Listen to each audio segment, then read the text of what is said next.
Welcome to Mountain Strong. Today I'm back on Flattop Mountain, and I've been alluding to the fact in these previous videos for today that I am running out of time. And as you can see, I have well and truly run out of time, but what a great way to run out of time, looking at the beautiful sunset here at 4:30 in the daytime.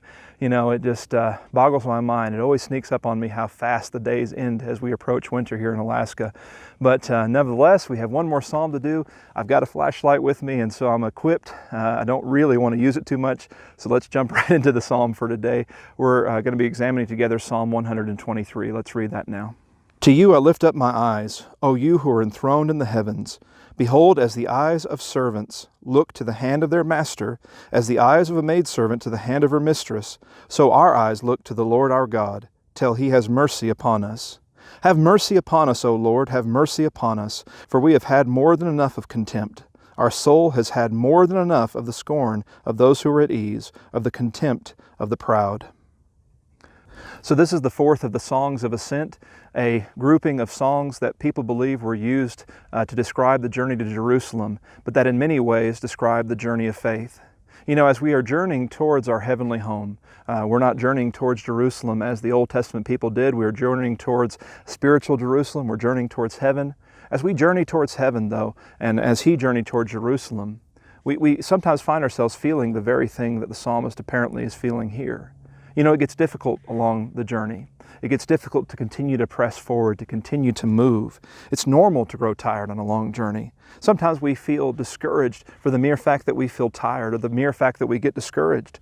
But I want you to understand that in the journey there are some real difficulties. One of the dangers that we face because we are strangers and pilgrims, as the first psalm we examined today said in Psalm 120, one of those dangers is that we face contempt, that people ridicule us. In fact, the end product of the Beatitudes, if you notice in Matthew chapter 5, 10 through 12, is persecution and ridicule. People making fun of us. And you know, you can take joy in that, Jesus says, because you know that if they're saying those things about you, they said them about the prophets before you and you're in good company. But at the same time, you get discouraged at that sometimes and you just say, God, I need mercy.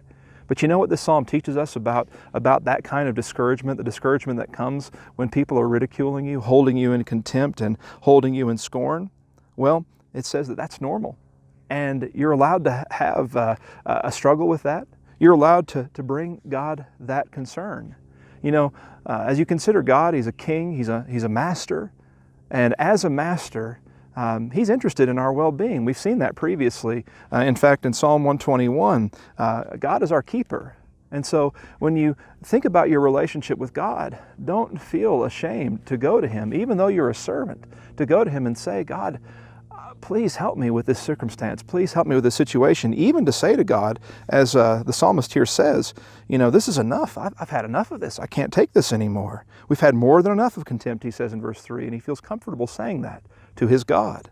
So when you picture God, don't picture someone holding a whip and driving his servants forward like slaves. Picture a shepherd who loves and cares for his servants like sheep. God is our keeper, our protector, our guardian, and He wants us to express our cares and concerns to Him. And so when contempt and when scorn seem too much, when people are persecuting you and you feel that and it's discouraging you in your walk, seek mercy. Complain to God. Say, I've had enough. And then do as the psalmist does. Keep journeying. Keep journeying. Keep pressing forward. Keep looking to God. It says in verse 1, he lifts his eyes to God. And keep crying out to God, have mercy upon me. Trust that He will. He'll care for you, and you'll be able to press forward on your journey. May God bless you today.